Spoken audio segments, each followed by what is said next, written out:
Hello everyone, আসসালামু আলাইকুম। কেমন আছেন সবাই? ঈদের পরের দিন মানে হচ্ছে সেকেন্ড ডেতে হচ্ছে আমাদের পশুটা কোরবানি করা হয়, মানে আমার বাবার যেটা ছিল সেটা।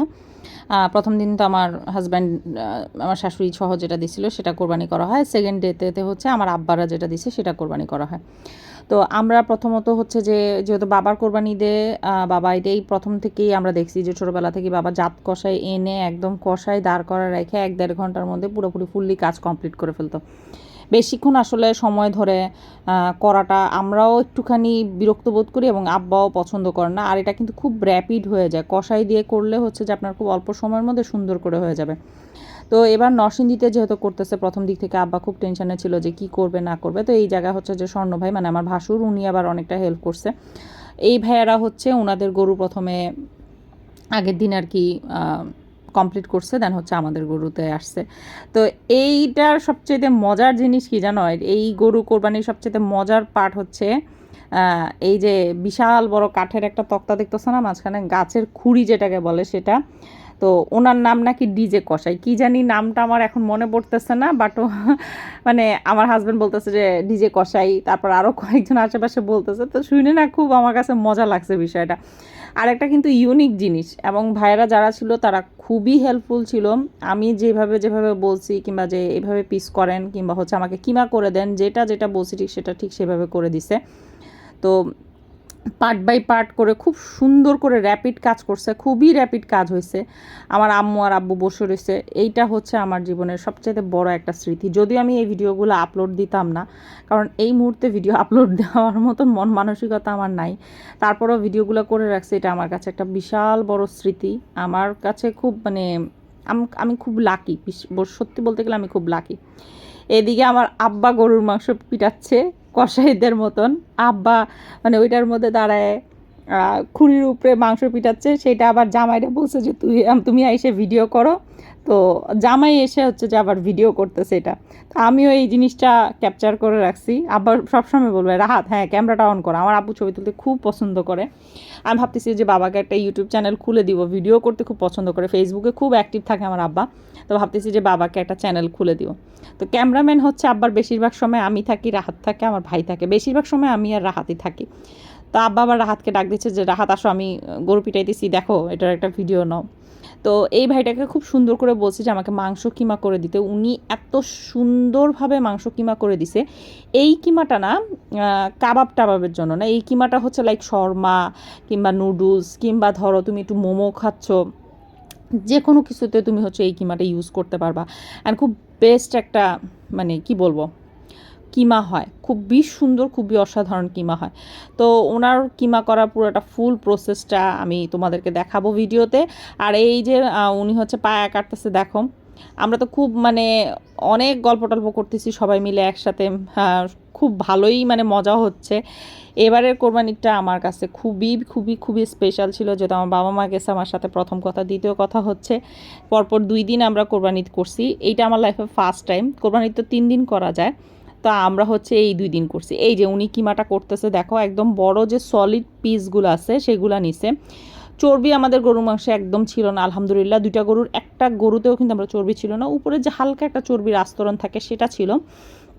ওইটা সহই হচ্ছে এই যে তোমার মাংসটাকে পুরো ফুল কিমা করে নিচ্ছে। এখানে প্রায় মনে হয় 4.5 কেজি কি 5 কেজির মতন মাংস জাস্ট চাপাতি দিয়ে কোপায় কোপায় কোপায় কোপায় এটাকে হচ্ছে পুরো ফুল কিমা করে নিচ্ছে। তো উনি আবার আমাকে বলতেছে যে আপা, আপনি তো আমার মেইন সিক্রেট দেখায় দিচ্ছেন, মানে আপনি তো আমার মেইন জিনিস দেখায় দিচ্ছেন।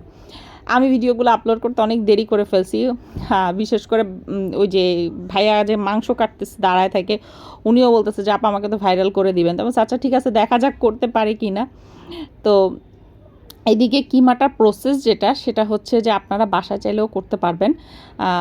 পানি রাখতে হবে, প্লাস হচ্ছে এরকম যদি চাপাতির মতন থাকে আর হচ্ছে কাঠের বড় ইয়া থাকে, তাহলে সেটার উপর মাংসটা ফেলে জাস্ট হচ্ছে কুপাতে থাকবেন। এটা একটু প্রসেসটা একটু কষ্টের, ওনার একটু কষ্ট হচ্ছে কারণ উনি অনেকক্ষণ ধরে করতেছে। করতে করতে করতে করতে করতে একদম যখন মিহি হয়ে যাবে একেবারে, মানে দেখবেন যে গুঁড়া গুঁড়া হয়ে গেছে না মাংসটা, তখনই হচ্ছে সবচেয়ে বেস্ট। আমাকে আবার বলতেছে যে আপা এর থেকে বেশি করবো কিনা, মানে এর থেকেও উনি আরও কিমাটা আরও বেশি করে করতে পারবে। তবে এটা কিন্তু কাবাবের জন্য একদম বেস্ট না। কাবাবের জন্য আমাদের যে ব্লেন্ডার মেশিন কিংবা পাটায় বেটে যেটা থাকে সেটা হচ্ছে সবচেয়ে বেস্ট।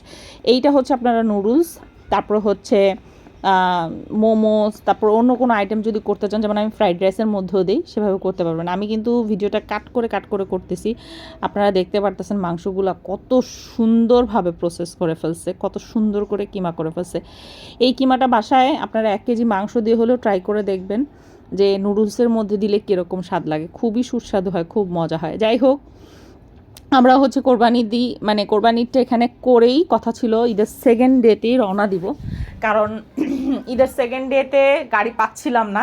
কারণ মাংস রাখারও একটা টেনশন ছিল, যেহেতু 2টা গরু কোথায় রাখবে, পুরো ফুল গরু আর ডিপের মধ্যে জায়গা হবে কি হবে না, প্রথম কথা। দ্বিতীয় কথা হচ্ছে কারেন্টের যে বিষয়টা, এবার আমি খেয়াল করলাম নরসিংদীতে অনেক টাইম ধরে কিন্তু কারেন্ট থাকে না, মানে অনেকটা সময় ধরে কিন্তু কারেন্ট ডিস্টার্ব করে। সো এই ক্ষেত্রে মাংসটা ঠান্ডা হবে কি হবে না, নষ্ট যদি হয়ে যায়, মানে অনেক কিছুই কিন্তু টেনশনের বিষয় থাকে।